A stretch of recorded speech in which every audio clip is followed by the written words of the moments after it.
Yeah, well, obviously, we still have a lot of wrestling in front of us here. I guess hypothetically, a third of the tournament's over. So today's an important day. We got 5 guys, still 2 in the front and 3 in the back, still going. So you really find out a lot about guys on Friday because it's obviously the competition's super tough and the stakes are high. And so I always say you learn the most about them when things get hard.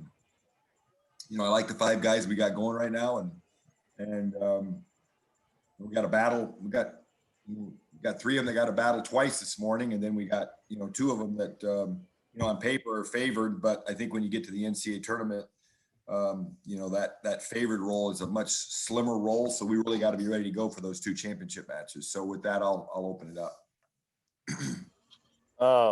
I know yesterday was a pretty rough start for you guys. You ended up losing 3 of the 8, but after that rough start, I guess starting with David's second round match, you guys went 4-0 to end the day.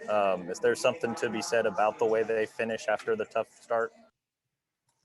Yeah, it was a tough round 1 for us. And, I think we got it back together a little bit in round 2, 25 and 33. I think obviously the freshmen showed up, and just the inexperience at the national level at 125 showed up. 133 probably didn't feel very good.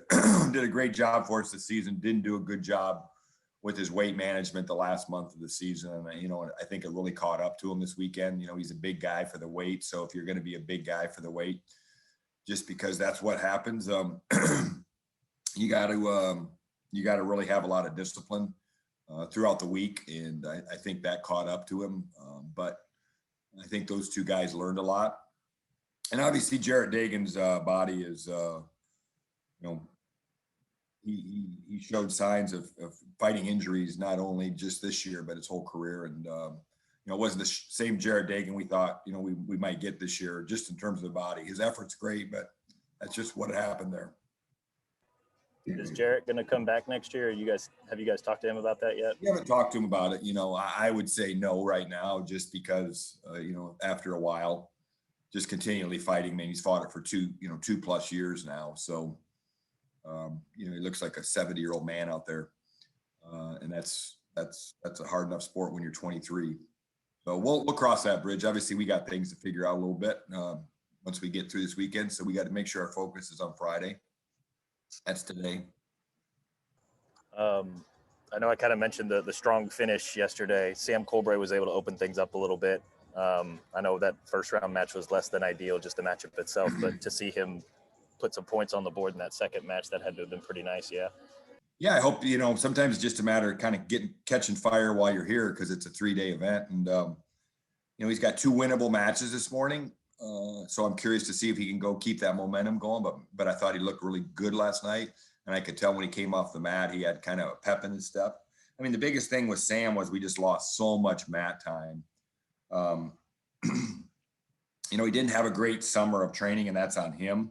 But then when he did come back in the fall in December, he was really kind of started off well, and then got an injury that put him out for quite a while.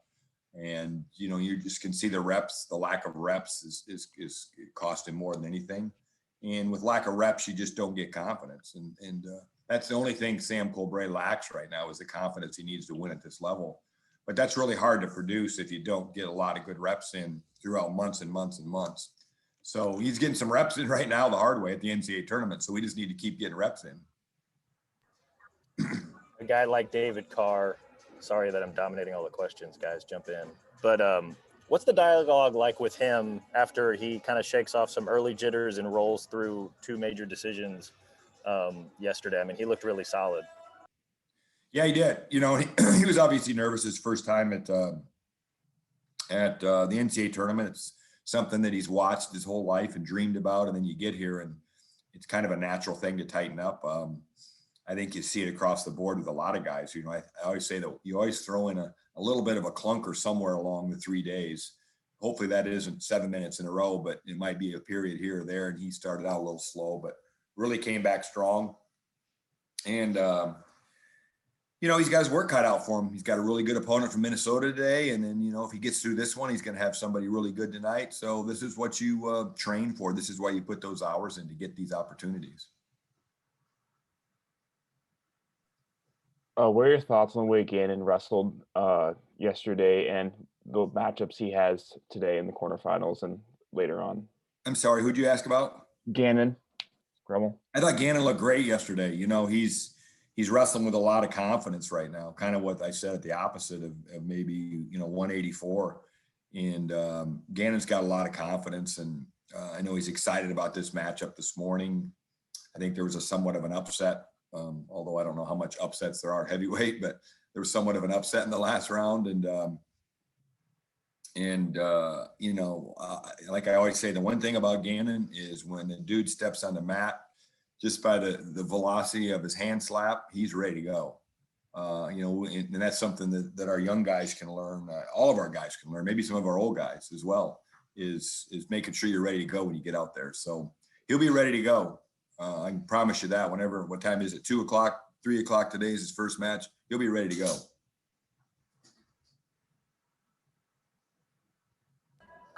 Ian Parker kind of, rough first match because of that first period sequence, but then he was able to kind of show some grit there in the wrestle back match. What are you hoping to maybe see from him today, or what was the talk with him like yesterday?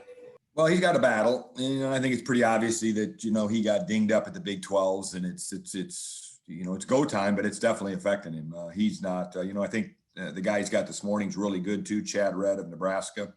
I think they're 1-1 with history. And I think he's banged up, and I know Ian's banged up. So it's not ideal for either one of them. So, you got to figure out a way to get it done. But we know we're going to get, we know we always get good effort out of Ian too.